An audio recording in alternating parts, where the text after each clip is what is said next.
Okay, so this lecture is going to review the story of African Americans and American history. Uh, it'll be in two halves. One will take us to the Civil War, and then one will be the Civil War after, because there's quite a bit of material here. Again, listen to the lecture. If you just look at what's on the screen or just write it down or something like this, you're not, you're not going to get everything. This is just the outline. Okay, so I will try to get through this as quickly as possible. Let's begin. Early America, with the founding of Chesapeake Bay colonies, Virginia, Maryland, Delaware, those are the colonies right around the Chesapeake Bay. Labor is needed for the tobacco trade. As you recall, the Chesapeake Bay, the original settlement of the area, the English thought they were going to come over and start some kind of agricultural colonies, which is fine, except when they tried to make a go of it, they couldn't really find anything to make money. The farms didn't produce enough, etc., until they started planting tobacco. That becomes the cash crop, as we say, of the South. In other parts of the South, in parts of South Carolina, of course, you had rice, and along the coast you had indigo in a few places. So it's really the tobacco trade by far the biggest, some rice and some indigo, that are very labor-intensive crops. So from 1607 to the 1670s, indentured servants are 75% of migrants to the Chesapeake Bay area. Why? Because initially the English, who had no tradition of slavery back home in England, used the headright system. The headright system, as you recall, was that system where if you paid for a person to come over from Europe to settle in America, if you paid their passage to get them on the ship, then you got, for that, a big chunk of land. You got a pretty fair-sized piece of property. So starting in 1618, 1619, which is really the headright system goes in around 1618, if you brought a person over, you got 50 acres. So if you brought 5 people over, you got 250 acres of land. Well, why would they come over for you? Well, they wanted to get to America, but you also made a deal with them to be indentured servants. We remember those contracts. So they owed you a certain amount of labor for a certain amount of years, after which they were then free, and if they had saved up some money on the side, they could buy a farm out in America and they could start over. So that was their incentive to get involved. Your incentive was that you were getting people to work your land, and you were getting the land for them to work. The problem with it, though, was that it brought over a lot of really crushingly poor people. Who was going to buy into the system except people who probably had nothing to lose? And it meant that land was concentrated in the hands of a few really wealthy guys who could afford to bring these people over. So the headright system kind of guaranteed that you would have a few really major landowners and an awful lot of poor people who were being brought over as indentured servants. Well, this leads us in 1676 to Bacon's Rebellion, and if you don't remember it, you better review it. They like to ask about it. What was the point of Bacon's Rebellion? Bacon was this fellow who lived on the edge of the colony, because if you think about it, the best land in the colony is that which is closest to the water. It had the if you know anything about climate, it's going to have the best climate. You're going to have it's going to be the warmest area because the ocean is going to keep it relatively warmer than, say, the mountains. You were going to have fertile land down there, bottom land, which is, where all of the topsoil would go when it rained. It would wash down there, so you had good land. And it was closest to the water, which meant closest to the port. easiest to get your product out. So these indentured servants, when they finally got their freedom, or poor guys who came over, they weren't going to get their hands on that land. That was called the tidewater land. That is near where you had tides from the ocean. So they had to buy land in the back country, which was way the hell out in the woods, on the edge of the colony, and facing every day the Indians, the Native Americans. Bacon and a lot of people he knew were ticked off at this.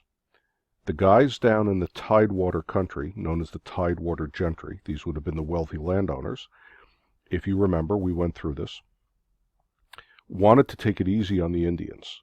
The less trouble with the Indians, the easier their lives were.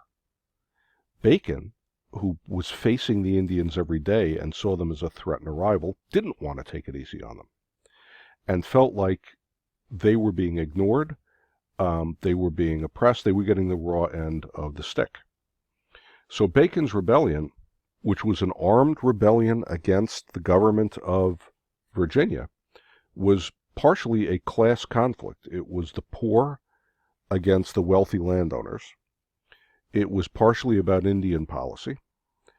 Bacon's rebellion is a failure. It winds up petering out. The British, the English government, really kind of crushes it. They make a few moves, like they take it a little bit easier on the people behind Bacon, but they also realize they have to switch away from indentured servants, because indentured servants were just causing problems. They also had their eyes on what was going on in the rest of the Americas. Brazil and the Caribbean were full of slaves that were being brought over to work the sugar plantations. Well, if they can do it, why can't we?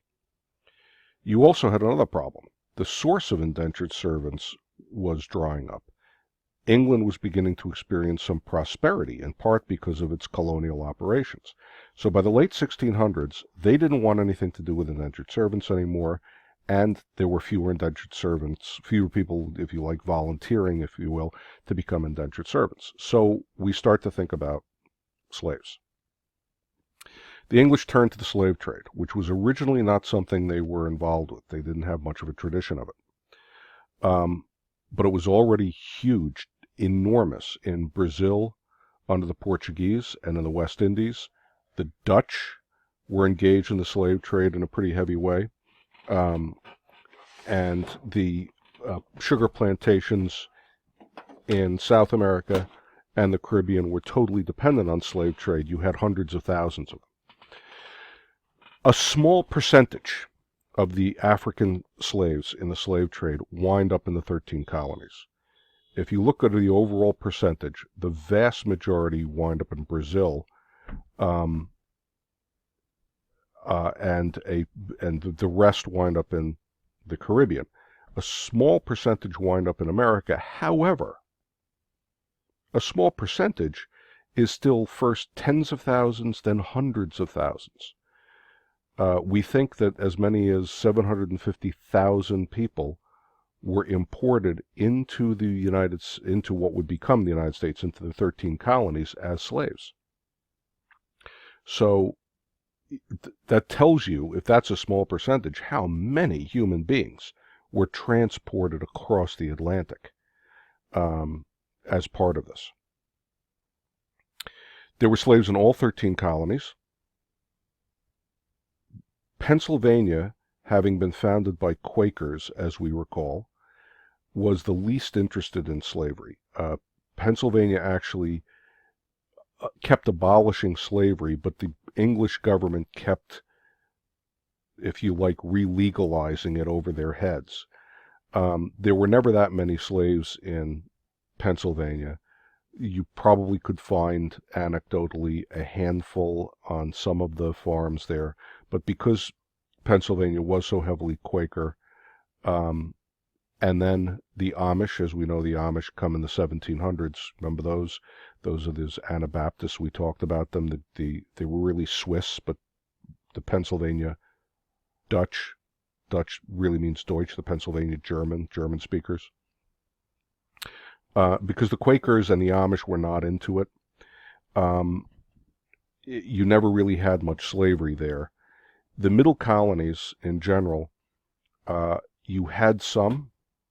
New York, for instance, you did have a significant number of slaves. Staten Island, in the days of the Dutch, was had a population of a few thousand people and had a couple of thousand slaves living here, we're pretty sure. But when you talk about slavery in the middle colonies, for instance, in New Jersey or in New York, and this doesn't justify the slavery, of course, but you're talking about farms that had a handful of slaves working them. You had businesses in Manhattan, in New York City, that had slaves, but they would have had a couple of slaves apiece. That doesn't justify that slavery, but it does explain, since you had a relatively small number, the colony was never economically totally dependent on them, the way Virginia and the Carolinas were. New England, similarly. Slavery was legal all through New England in this period. You did have slaves all through there. But up in Massachusetts, as we recall, you had these small family farms on pretty rocky soil. You didn't need a lot of people to work them. You couldn't afford, if you had a slave, you had to buy them and you had to, support them. Maybe not in a fancy way, but you had to feed them. They weren't cost effective. So in the North, where you did have a few slaves, again, they tended to be a couple of them on a family farm, not hundreds of them. The South, this is where most of the slaves go because the tobacco business is really what needs them, as well as rice and indigo. The English start looking to compete in the slave trade, as well as the rest of the world markets. So because the Dutch and the Portuguese are engaged in the slave trade, well, England wants in on that. And so you get the triangular trade, the famous molasses to rum to slaves. Molasses comes up from the Caribbean. It's distilled into rum, either in New England or in England. It is then transported down to Africa, where rum or the money from rum is used to buy slaves, which are transported back to the Caribbean. The Africans who come, we have to remember, come from a wide variety of cultures, of languages, of religious traditions. Africa is bigger than Europe. And even though the slave trade itself was concentrated in a handful of ports in Africa, the slaves were being brought to those ports from all over the place. And you have to realize what a variety of groups there are. If any of you take AP Political Science next year, should any of you choose to do that, we study Nigeria as one of the countries that we're mandated to study. There are 500 languages just in the country of Nigeria. There are 3 major tribal groups and probably 400 or 500 tribes that are part of those 3. And that's in a single country. And those tribal groups are separated, among other things, by religion. In Africa at the time, you had Islam. So some of these slaves that were brought over were Muslim. You had a couple of varieties of Islam. You had animism. Animism is the local tribal religion, their tribal customs and gods and so on. Some of them along the way did become Christians. So you had all sorts of religious traditions there, languages and cultures. When they come over, one thing that's very important to remember, AP loves to ask about it, is that they tried to hang on to that.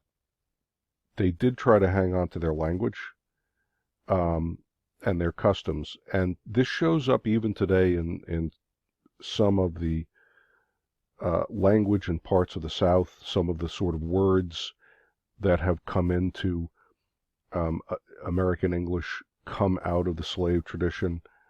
Uh, there are customs in the African American community that you can trace back very tortuously, but you can trace back to African traditions. As with any other group, as with the Jewish people in the camps in the Holocaust, people try to resist oppression by passing the culture on to the next generation, even if they have to do it secretly. Okay. Notice, so the slave trade, as we said, really gets rolling after after Bacon's Rebellion in 1676. So by the late 1600s and early 1700s, you've got a major slave trade. Notice the Stono Rebellion, 1739, South Carolina. You should know it. A group of slaves tried to rebel, and the plan was, they were in South Carolina, which is not far from Florida. There's just a little chunk of Georgia between South Carolina and Florida. Florida was owned by the Spanish. The Spanish were looking for ways to get back at the British. So they tried to rebel, and the plan was to make it to South Carolina, to Spanish territory. It fails, but it's part of the picture that increases Southern oppression of slaves. Southerners, every time slaves rebel or resist, Southerners get more and more paranoid, more and more concerned that the next time could be, the big violent rebellion. And if you are trying to oppress a group of people, you're in constant fear of revolt. With the Stono Rebellion, you get more of a crackdown, and the slavery becomes more and more cruel. You have an increasing racism behind this, and what I mentioned in class, American black chattel slavery. Now, what is that again? Chattels means possession. So, whereas in other times, other places, ancient Rome and Greece, as we discussed, I would never defend slavery in any situation, but there is what they meant by the word slave is different from what we meant in the American South. Slavery in other cultures was an economic thing. You couldn't pay your debts, so you were sold into slavery, or you were part of a conquered people, and so you were taken as slaves, kind of as part of the ransom in the conquest. The Romans did that sort of thing. But you didn't stop being a human being.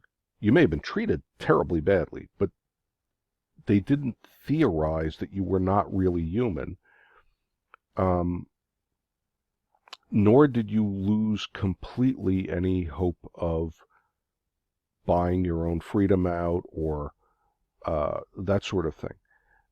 And your slavery was tied to your economic situation or the fact you had lost in war, not to your race, whatever that, and we discussed in class, it's hard to really come up with a definition of the word race.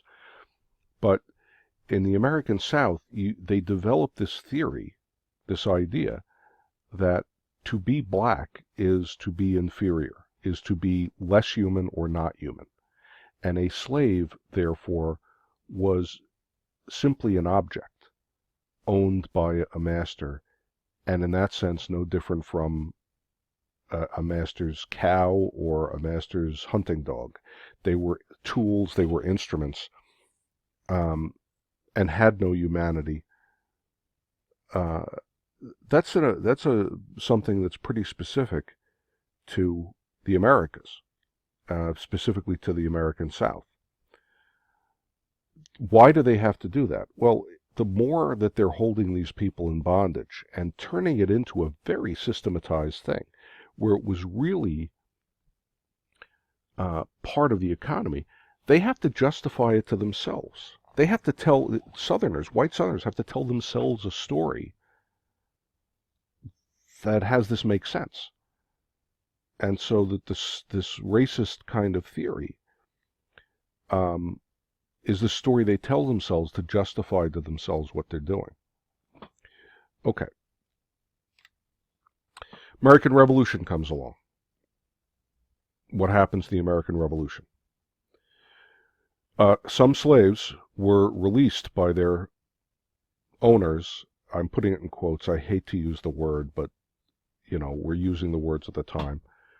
Were released to fight for the Patriots. You did have some Americans fighting on the side of the Americans who gave their slaves freedom if their slaves were signing up to join the militia. A lot of slaves, though, escaped to fight for the British.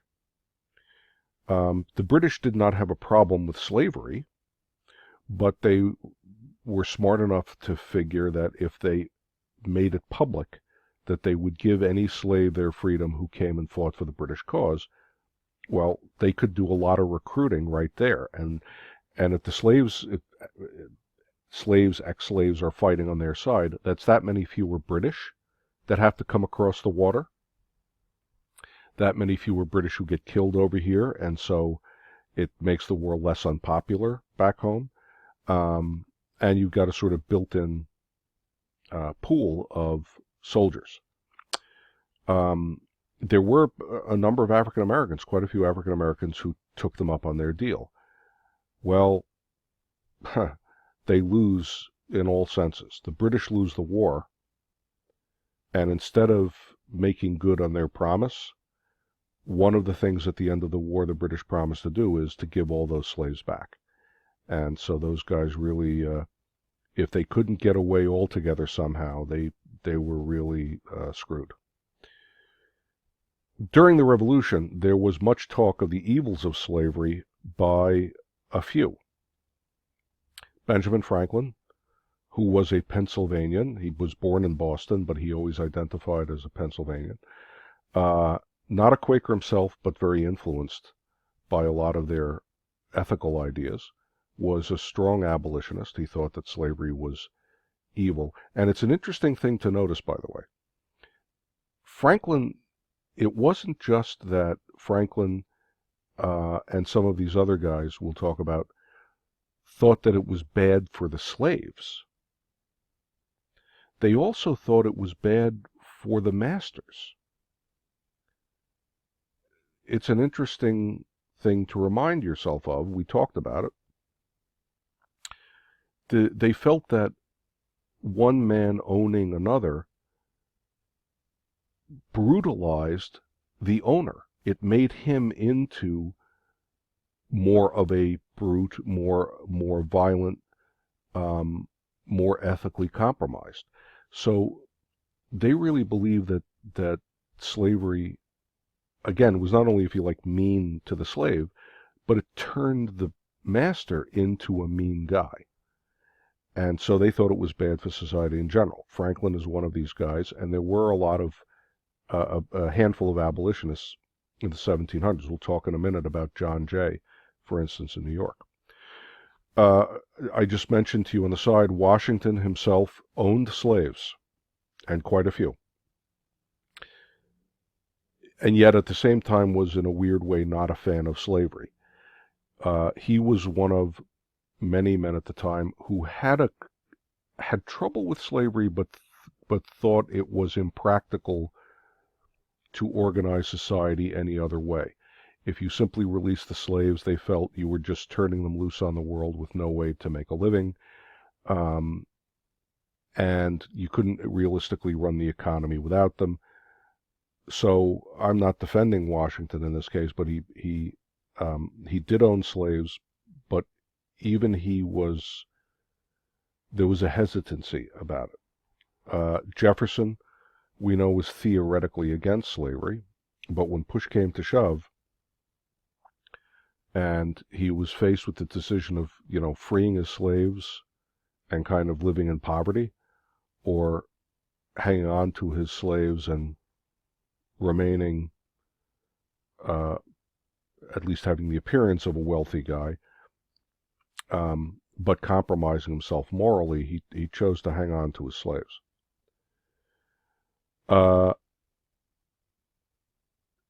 In the Declaration of Independence, when that came up, there was a clause that Jefferson inserted that would have denounced slavery, even though he had slaves and kept slaves all his life.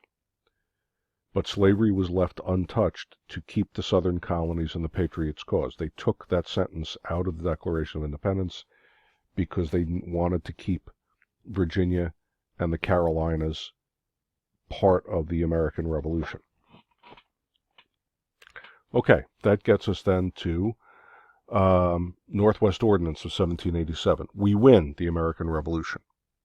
The first government of the United States, you should remember, is the Congress under the Articles of Confederation. This is before the Constitution comes along. The Northwest Ordinance of 1787 and the Land Ordinance of 1785, these are the only real accomplishments of the Articles of Confederation Congress. As we remember, we get the Constitution, we dump the Articles of Confederation, because the Articles of Confederation government doesn't work. They don't do much, but this is one of the things they do. And if we remember, you do need to know the Northwest Ordinance. It provided for the settlement of the Ohio River Valley, the Northwest Territory it was called, so that would be today's states of Ohio, Illinois, Indiana, Michigan, Wisconsin, Minnesota. It provided a way of dividing the land into townships and sections. You remember, it makes it into those nice, neat little squares, and then you divide the squares, and then you divide the squares you divided the squares into. And the point was to sell the land.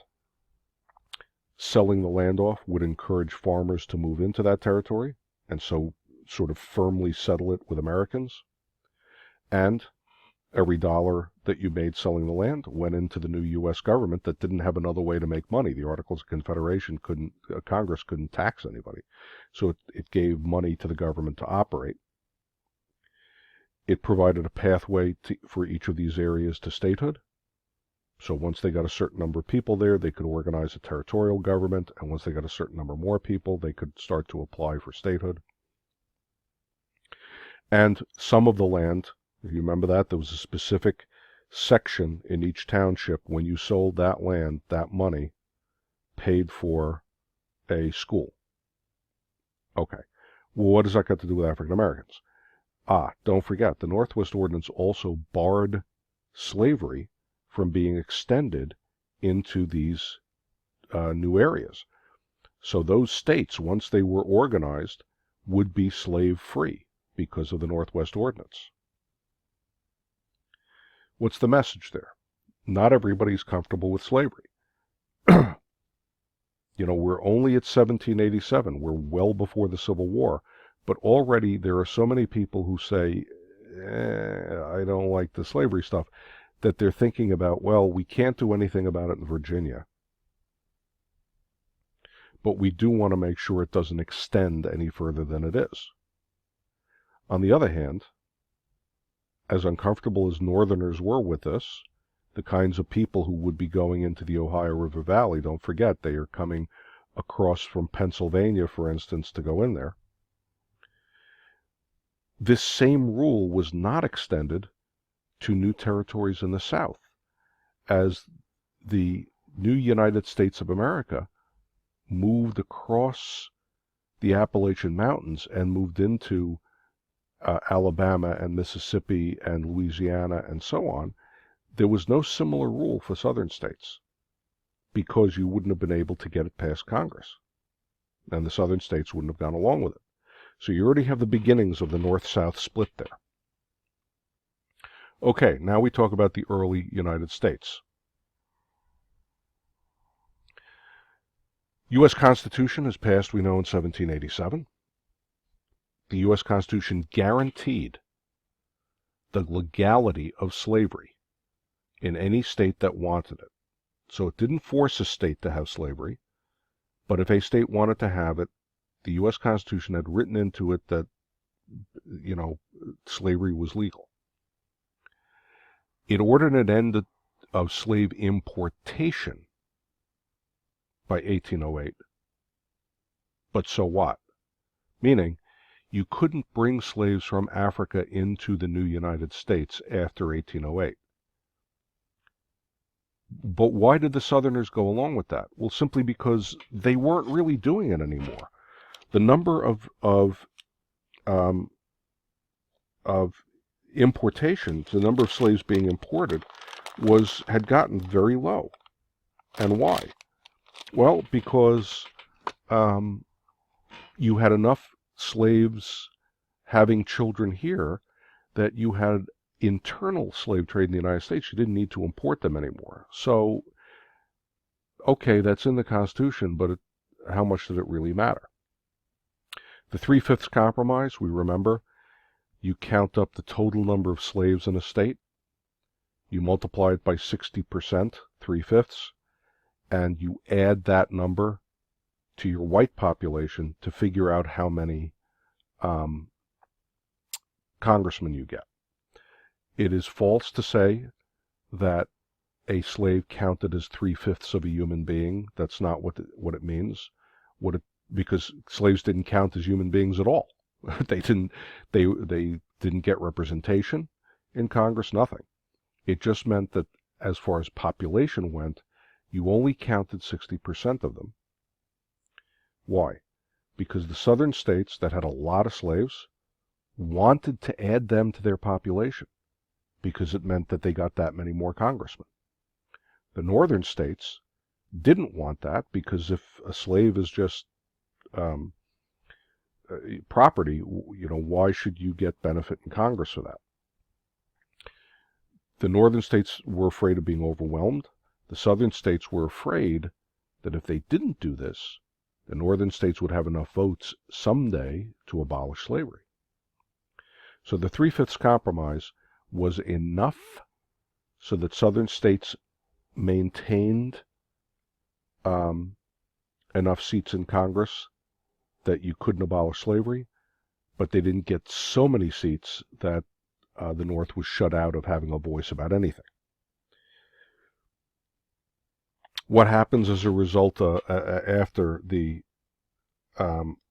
American Revolution? Well, in the North,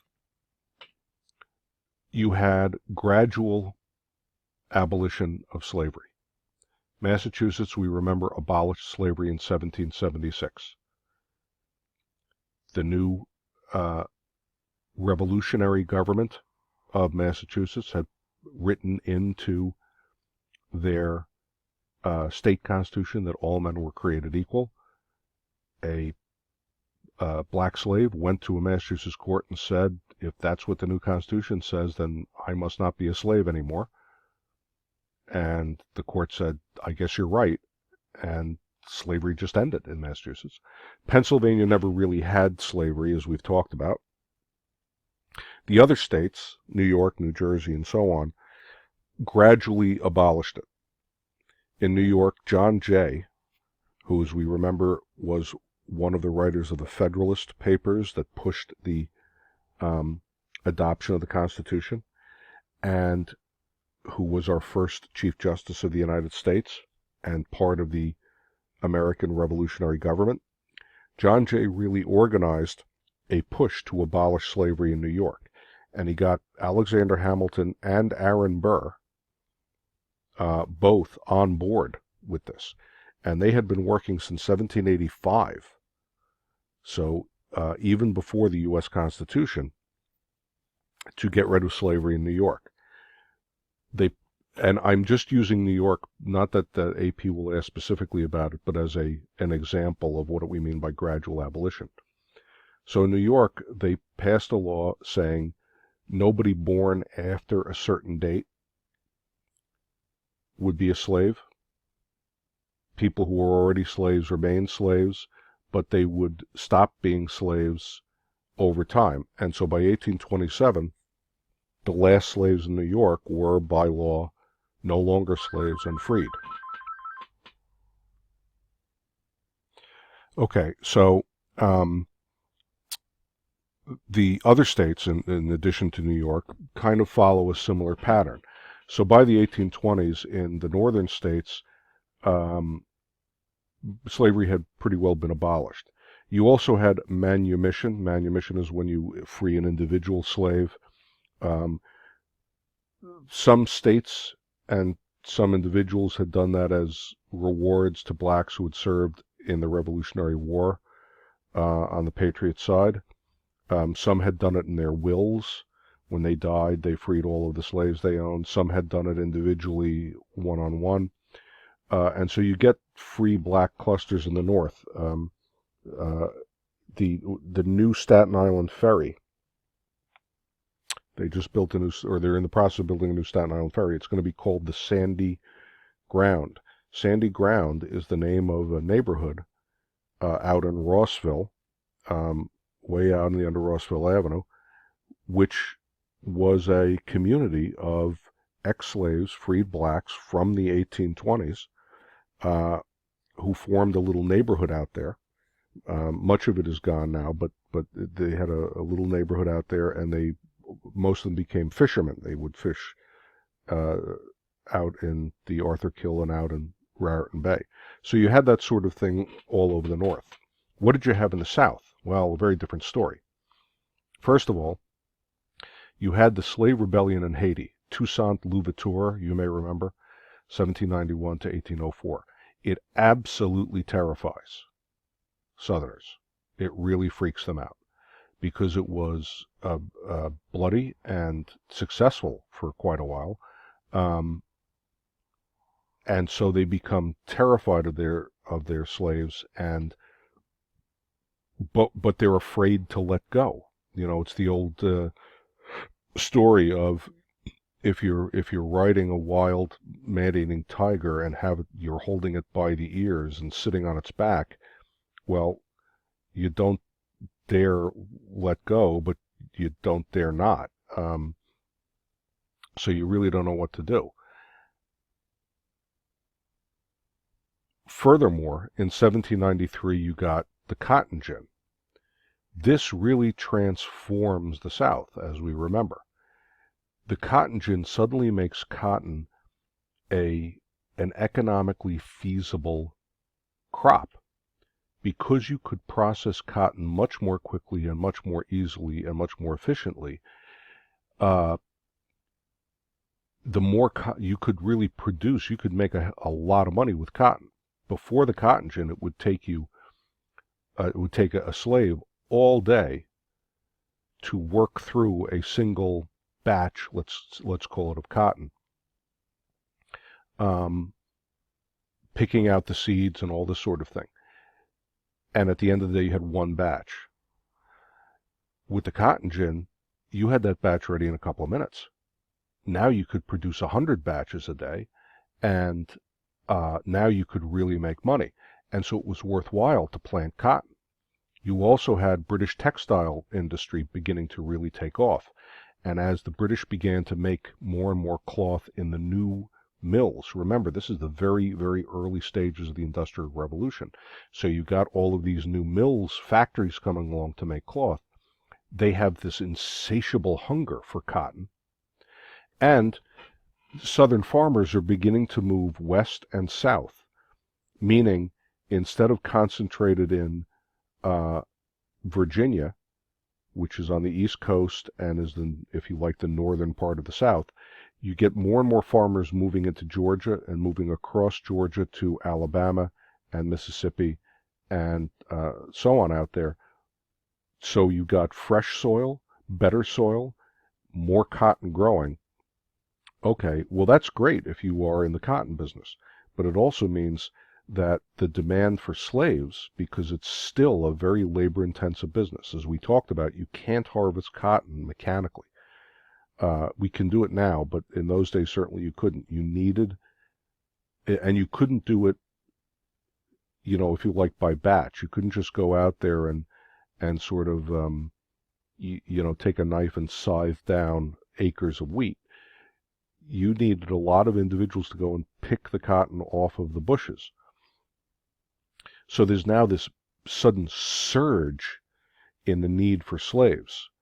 And so slavery, which was probably would have died out eventually in the South without cotton, now, wow, not only is it back in force, but the South becomes completely dependent on a single crop. All of the southern states are so dependent on that one crop of cotton that they can't manage an economy without it, and therefore can't manage an economy without slaves. So, also notice, in the South, most people did not own slaves, because most people in the South, most whites in the South, were poor. To own a slave, you had to have enough acreage and enough money to be able to buy them. So most whites in the South were poor. They either worked on somebody else's farm, or they had a very small, scrappy little farm of their own.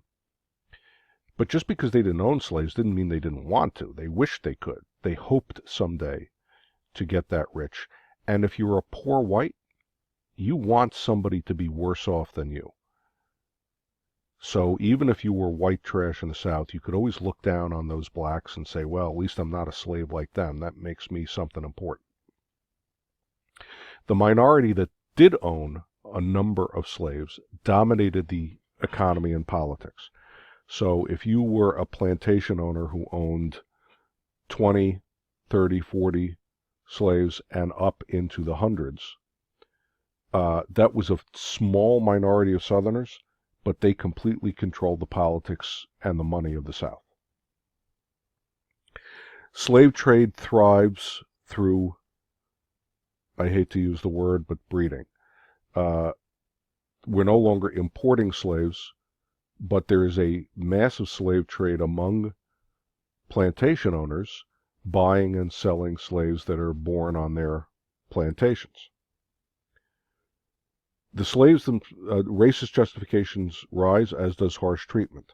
The more slaves you've got, the more you treat them harshly to keep them down, and the more you have to tell yourself these racist tales to justify what you're doing. The slaves did try to maintain their humanity. As we talked about, preserving their cultures, handing them down to the kids, telling the stories, singing the songs. Marrying, they like to ask about slave marriage on the AP for some reason. It comes up a lot. But slaves did marry. Those marriages were not recognized by the government or by their slave owners, but they did try to form stable families on these plantations like anybody else would. The problem was because the owners both didn't recognize it and didn't necessarily like the idea that they were forming stable family units, would deliberately try to break it up. The kids would be seized and sold to other slave owners. Husbands and wives were broken up. We have evidence that they tried to maintain contact. So if a guy was sold off to another owner and kids were sold off, there were attempts to stay in contact, word of mouth kinds of things. They did passively resist masters, and what I mean by that is, if you can't really take up arms against your masters, you know it's not going to be successful. What do? Well, you don't work as hard as you could. You slow down. You take it easy. You take your time. You do a crappy job. And it's a way of sort of rebelling against your situation. There were few slave rebellions in the South, few open slave rebellions. One of the few, for instance, was the Nat Turner Rebellion in 1831, which, if you don't know, you should make sure you look up and know a bit about. What was the outcome of that? It was brutally and viciously crushed, which, prevents slaves from thinking about it in the future. Remember, the slave owners are the guys who have all the weapons. They've got the dogs. They've got everything else they need to take you down. But it also, again, it freaks out Southerners because the Nat Turner Rebellion was bloody. Um, they they get that much more committed to oppressing rather than, um, I don't know, governing by easing up on the slaves. Okay, we should mention by the early 1800s, abolitionism is on the rise. The northern states, as we talked about, had all pretty much done away with slavery. Um, and there was a feeling that, hey, this is not just for my state. We should abolish slavery altogether. How so? Well, first of all, you have the Second Great Awakening in the 1820s and 1830s. We remember that was a religious revival movement that knew enthusiasm and emotion in religion, a new commitment to morality in religion, things about spreading the gospel. Anybody can be saved if they just believe in Jesus. And so you had revival meetings and new religious movements taking place. That is a big part of abolitionism. Some of the Great Awakening preachers look on the slave trade and say, well, these are, just because they're black, they're still Jesus' children too. I don't know what you did in religion class, but if you remember, one of the very first converts to Christianity in the Acts of the Apostles is the Ethiopian court official. In the Acts of the Apostles, there's the story about the Apostle Philip running into this guy who was in the court of the king of Ethiopia. He was some kind of a department head or something. And the Ethiopian court official is reading the scriptures, and as was traditional in the ancient world, he's reading them out loud to himself. People in those days read. When they read out loud. And Philip hears him doing this and says, oh, do you understand what it is you're reading? And the Ethiopian, who's not Jewish, but is curious about, this stuff, says, well, how can I know if there's no one to tell me? And Philip begins to go through the prophets of the Old Testament and explain how this Jesus guy is the fulfillment of them. And the Ethiopian is baptized and takes Christianity back to Ethiopia. This is in apostolic times. All right, why do I mention the story? Well, these people who are very Bible literate and Bible interested, they look at stories like that and say, wait a minute. If a black guy from Ethiopia is one of the very first Christians, how can we deny Christianity to these black slaves that we see in front of us? And they also look at the slave owners and they see their moral depravity, the violence, the rape. And so out of the Second Great Awakening, a lot of them get interested in abolishing slavery. There were some Southerners, the Grimke sisters that we talked about in class. Again, go check them out. Look them up if you don't know them. The Grimkes were a pair of sisters from the South who were moved by this religious movement and came up north to join the abolitionist movement. Henry Ward Beecher. Henry Ward Beecher was a preacher from Massachusetts. He was not the only one by any means. I just mention him as one of hundreds of northern Protestant preachers who, made the cause of their local congregations the slave trade. Henry Ward Beecher had his congregation in Brooklyn, and they used to hold mock slave auctions in his church where he would have bought slaves to bring them north to free them, but he would have had them stand up in front of the congregation and he would have conducted a slave auction to show people how demeaning it was, this kind of thing.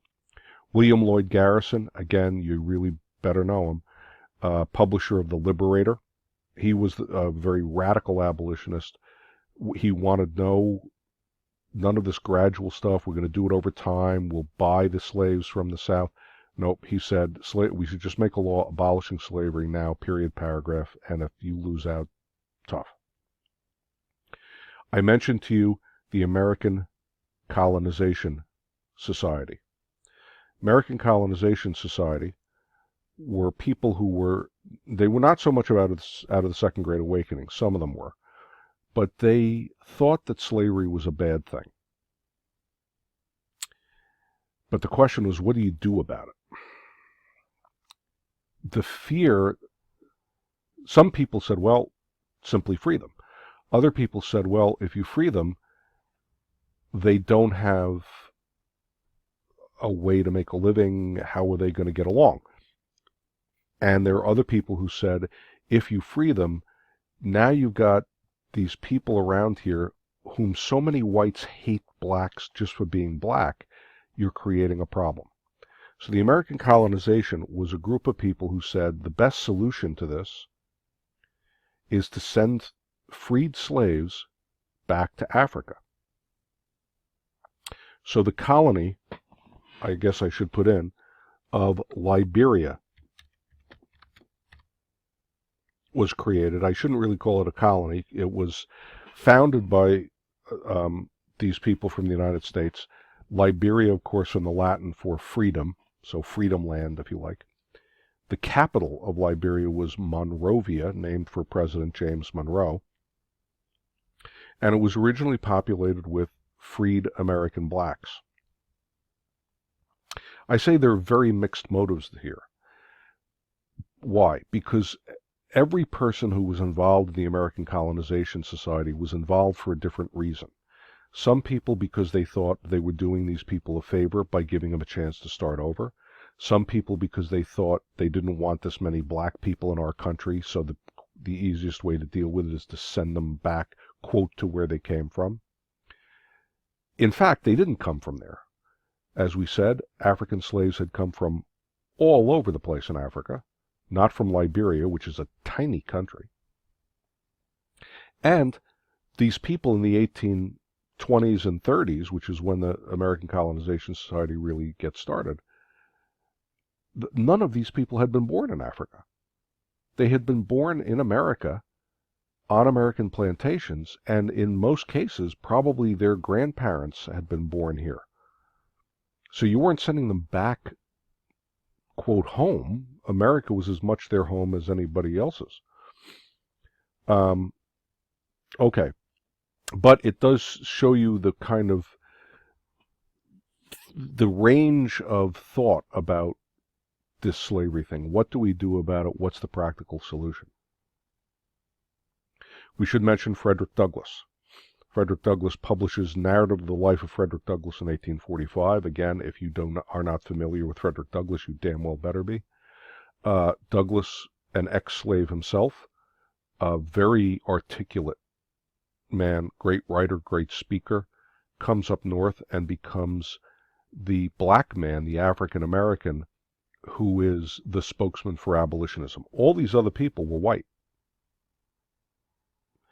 But it's Douglass who really becomes the mouth of the black man, telling people what slavery is like from the inside, and showing people that an African American and a black man was as much an articulate, scholarly philosopher as anybody else. He also, by the way, as we've mentioned in class, this should all be review, was into a whole bunch of progressive causes. He was as much in favor of the liberation of women and women's rights as blacks, and got very involved in the women's rights movement.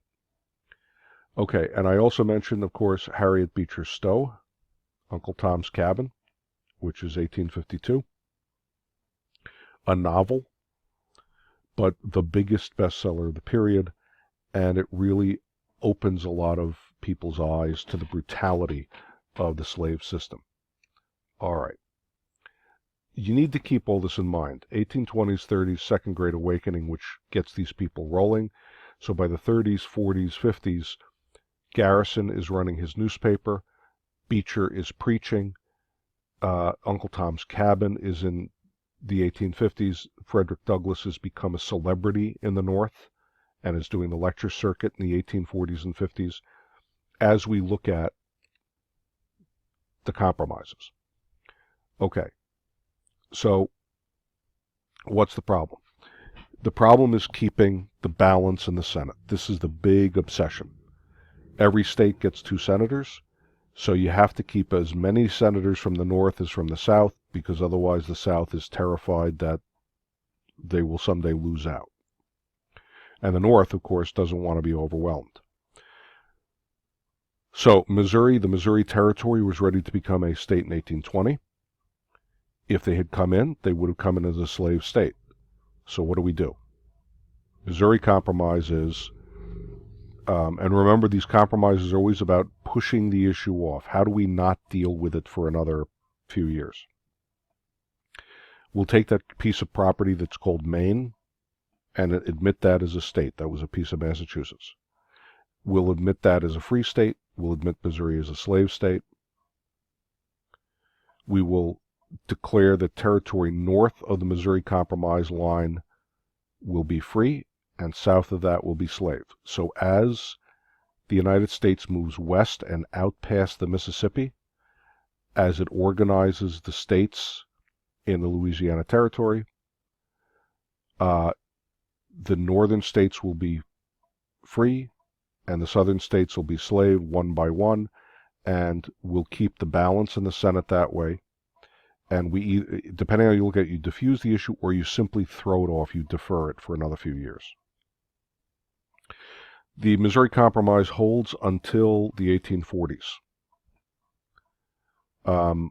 Texas. The Tejanos, as you know, we talked about in class, are mostly Americans who have moved into the Texas territory of Mexico to set up plantations because they want to use the soil there.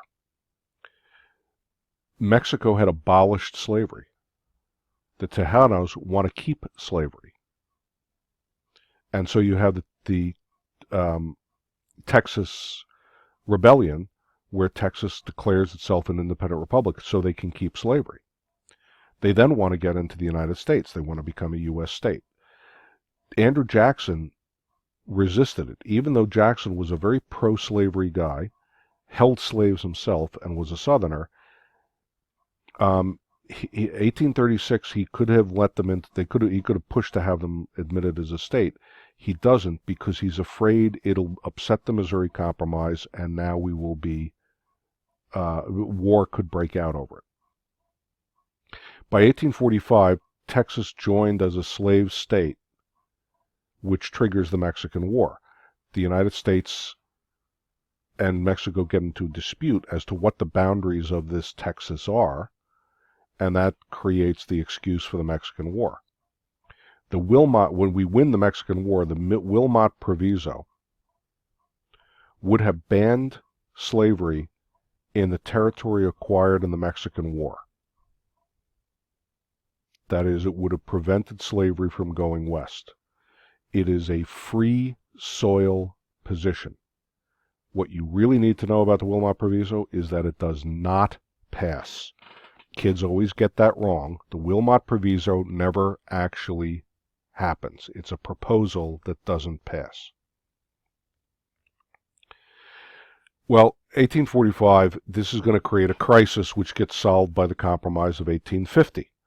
And once again, we're looking to push off the issue, push off the issue, push off the issue.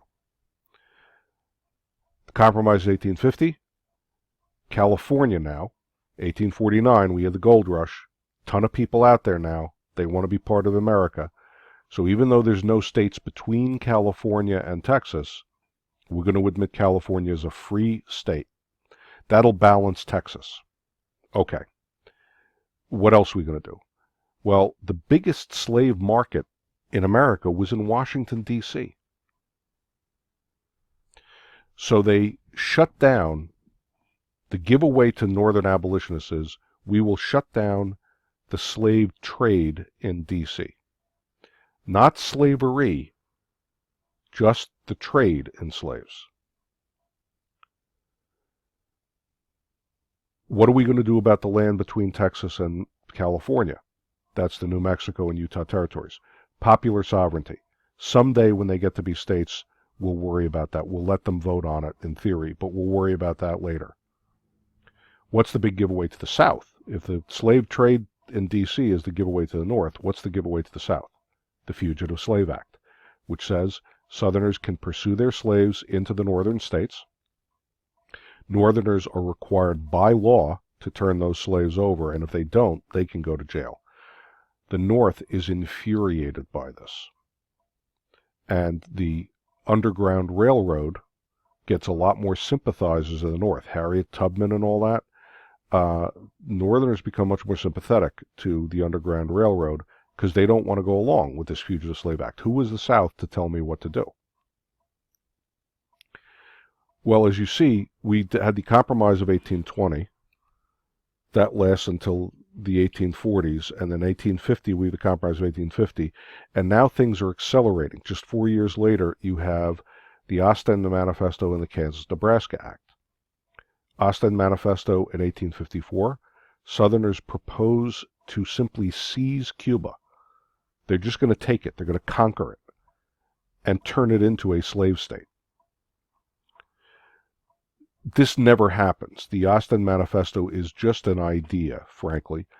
But the fact that it's even proposed pisses off the North even more. Kansas-Nebraska Act, 1854.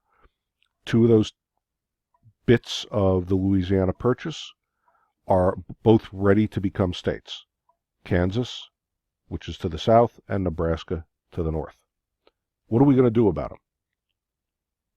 Are they going to be slave or free?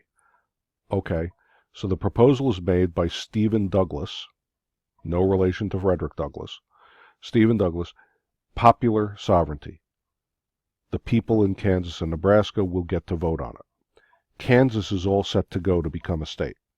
So this is going to be the big test. Kansas is going to get to vote on whether to be slave or free. What happens? Everybody jumps in. You have the New England Emigrant Society, which is a bunch of abolitionists in New England who decide to send a bunch of abolitionists to become settlers in Kansas so they can tip the vote to abolition. Meanwhile, in Missouri, what were known as the Ruffians, the Border Ruffians, the Missouri Ruffians also move into Kansas, with their intention is to make Kansas a slave state. And so you have Bleeding Kansas, as it was known.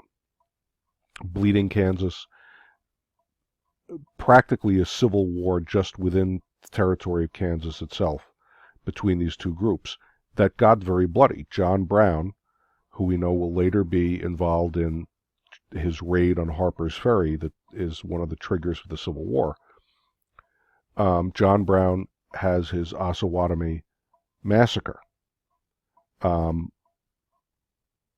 where he goes in believing himself to be chosen by God to wield the sword for abolition and kills a bunch of people.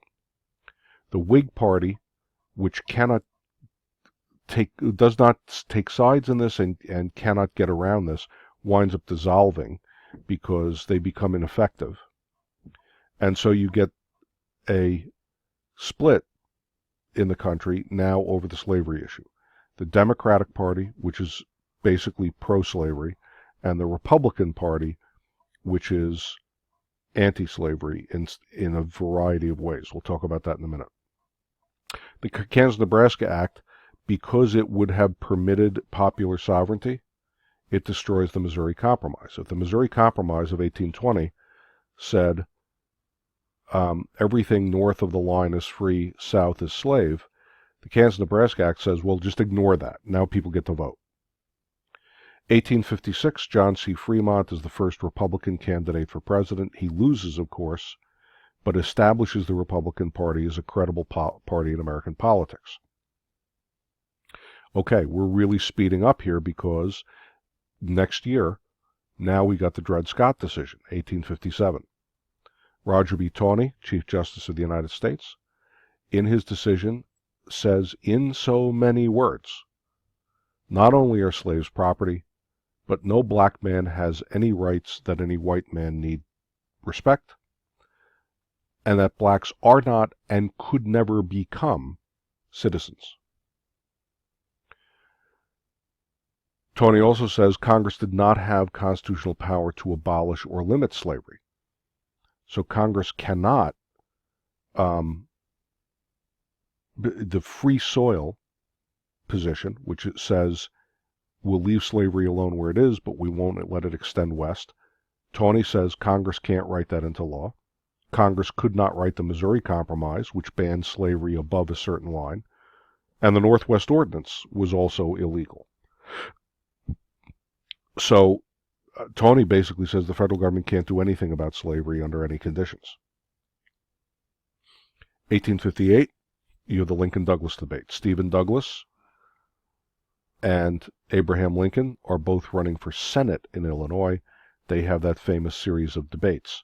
Douglas wins the Senate seat, arguing in favor of leaving slavery, in favor technically of popular sovereignty, but of allowing slavery to expand.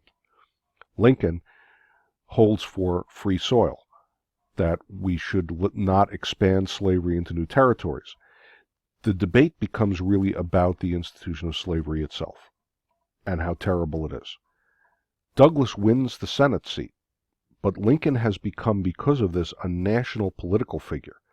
So in the 1860 election, he's the Republican candidate.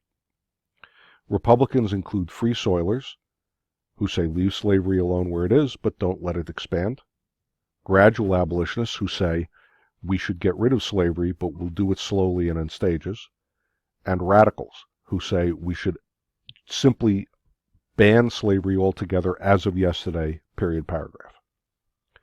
The Democrats, on the other side, are pro-slave in some sense. They either are about extending slavery to the new territories, or at least giving people the ability to do that with popular sovereignty. We know in the 1860 election, of course, the country splits right down regional lines. The South all votes pro-slave.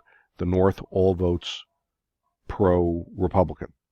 And because the North has a larger population by this time, and therefore more electoral votes, and because the pro-slave people basically split their votes among a couple of different candidates, Lincoln wins.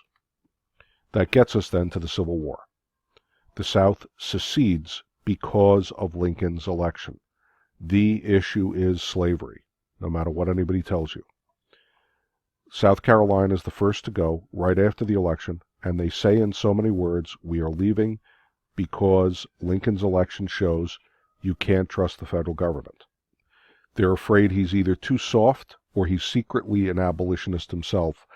And so South Carolina says, if we're not going to have it, basically they're saying if we have no say in this presidential election and you're going to impose your slave-hating ways on the government, we're out. And after South Carolina in December, January, February, one by one, each of the southern states secedes, passes a declaration that they're seceding, and all of them mention that it's Lincoln's election and the slavery issue that's making them do it. Even though Lincoln had declared during the campaign, and again during his inaugural address in March of 1861, so just a little more than a month before the Fort Sumter firing, he said in his inaugural address he had no intention of taking on the slavery issue. He's not going to touch it where it exists. Don't worry, you don't have to worry about me. They secede anyway. We know the war breaks out. Lincoln continues to avoid the slavery issue at the beginning of the war. He wants to make the war about keeping the Union together. Part of it is because he wants to keep the border states in the Union. If you remember those border states, like Kentucky, those states that are right on the border between the South and the North, they have the bulk of the economic power and the resources for the South. If they join the South still probably doesn't have enough to win the war, but they can hold out longer. If they don't side with the South is cooked, it's finished. There's no way it can possibly win. If you remember the charts we looked at, those border states are where the food crops are as opposed to cotton. It's where there's a higher population, particularly of whites. It's where whatever industry there is in the South is. So Lincoln wants to keep the border states in the Union, and the border states have slavery. So he doesn't want to push it. He's also afraid of the backlash of some Northerners. Well, in 1863, September of 1863, the Battle of Antietam gives Lincoln a win. And Antietam is the battle that lets him issue the Emancipation Proclamation. And let's remember, the Emancipation Proclamation is a military act. First of all, it only applies to those counties that are still in rebellion against the United States. So the border states it doesn't apply to. It also doesn't apply to those areas that have already been conquered, if you like, by the North. Well, because it only applies to areas that are still under the control of the enemy, it doesn't really do anything. They're not going to go along with it. Okay, but hang on. What does it do? It declares the slaves to be contraband, and therefore frees them, and gives Union commanders the right to seize them. So as much as if Lincoln had said, it's illegal to own a gun if you're in rebellion against the United States, now, the North can seize any guns. Well, similarly, I got called away for a minute. So anyway, declaring the slaves contraband then allows the North to claim the right to own them. It takes the ownership legally away from Southerners and therefore frees them. You see? So if you make it illegal, you're not exactly making slavery illegal. You're making it illegal to own a slave because you might be able to use it to help you when you're a rebellion. That's the theory. Now, therefore, they become contraband objects. The North can seize them. It frees them and gives Union commanders the right to seize them. Union commanders had already been welcoming slaves across the line and freeing them. Benjamin Butler, who was one of the Union generals, was the guy who started doing that and encouraging slaves to flee their masters, get to the Union lines, get across, and it would have crippled. Now, what's the point? It weakens the South. It cripples them financially. You have that many less workers. There was some vague hope that it might trigger a rebellion of slaves in the South, although I don't know if they really thought that was a serious possibility. The biggest point of the Emancipation Proclamation, of course, was to keep England and France out of the war. As long as it was a dispute over constitutional issues or something, England and France could enter on the side of the South, which is what they wanted to do. Lincoln had effectively kept them out of the war by the blockade, the naval blockade, and so that the naval blockade was actually very effective. But there was always the threat that they might enter, or they might somehow get money to the South. Once Lincoln issues the Emancipation Proclamation, France and England can no longer claim to their people that it's about anything other than slavery, and they couldn't have sold a fight on behalf of slavery to their people. Therefore, it really is a military action to protect the Union from having England enter the war. Of course, the Union wins the war. We will talk in the second half of this about the 13th Amendment and the actual abolition of slavery. I just mentioned, since we're on the topic of the Civil War, colored troops, U.S. colored troops, USCT, as they were called. These are black troops. Great example of them, the 54th Massachusetts Infantry Regiment that we talked about in class.